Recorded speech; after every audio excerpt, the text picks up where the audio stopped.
f1 in bracket plus f1 minus f, ठीक है। अब तो एक दफा प्रैक्टिस करना था, एक दफा हाथ से दिखाना कि जब तक हाथ से नहीं गुजरेगा ना नहीं आएगा शुरू, मतलब ऐसा लगेगा कि मुझे नहीं आता, लेकिन एक दफा लिख लोगे ना अपने हाथों से तो ऐसा लगेगा कि नहीं। हो गया? मोड में कोई कंफ्यूजन तो नहीं?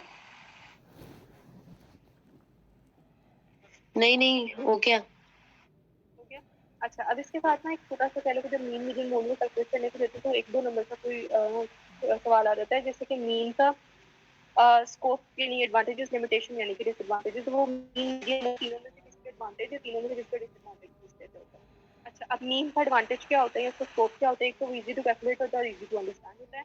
दूसरा, उसको एडवांस एनालिसिस में यूज करते हैं कि जब हम तो एक चीज को हमेशा फाइंड आउट कर रहे होते हैं वो मीन। अच्छा, आवाज मेरी आवाज कम हो गई है, हालांकि करीब ही है। हेलो अब सही है। हेलो, अब ठीक है? मुझे हाथ ओके।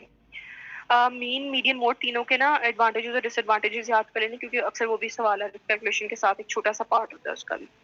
अच्छा, मीन का एडवांटेज है इजी टू कैलकुलेट और इजी टू अंडरस्टैंड है, उसको एडवांस एनालिसिस में यूज किया जाता है। तीसरी बात ये कि वो नॉर्मली डिस्ट्रीब्यूटेड डाटा का के लिए हमेशा मीन पे यूज करते हैं। अच्छा, जब भी ना एक बात और लिख लेना उसमें डिस्ट्रीब्यूशन कर्व में कि जब भी नॉर्मली डिस्ट्रीब्यूटेड डाटा होता है ना, तो उसके लिए most reliable measure of central tendency कौन सा होता है? एमसीक्यू भी आता है, वो होता है मीन।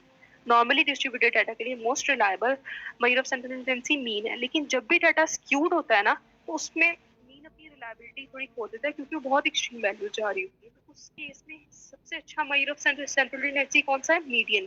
क्योंकि देखो, पॉजिटिवली स्क्यूड में भी मीडियन दरमियान में लाई कर है, नेगेटिवली स्क्यूड में मीडियन दरमियान में लाई कर है, तो सबसे अच्छा मेजर ऑफ सेंट्रल टेंडेंसी कौन सा हुआ? मीडियन।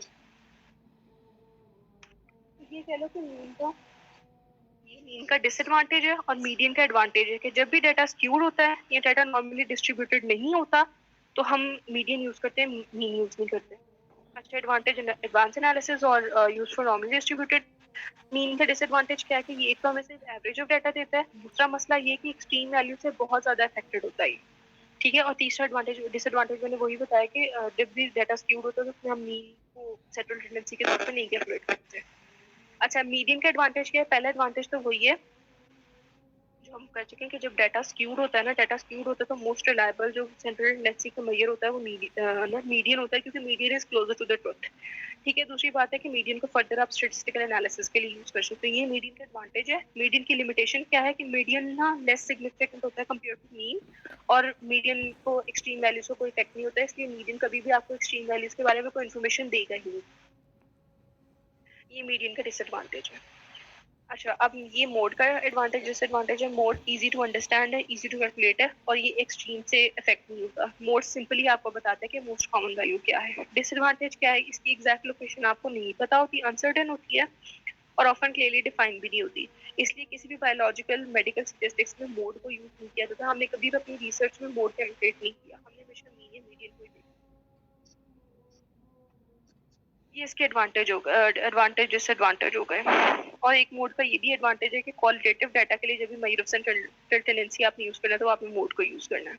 अच्छा, अब आज के लिए इतना काफी है, मेजर डिस्कशन पे भी जाना है, क्योंकि मेजर डिस्कशन भी ना कैलकुलेशन। बहुत बहुत बहुत है, इतना काफी है।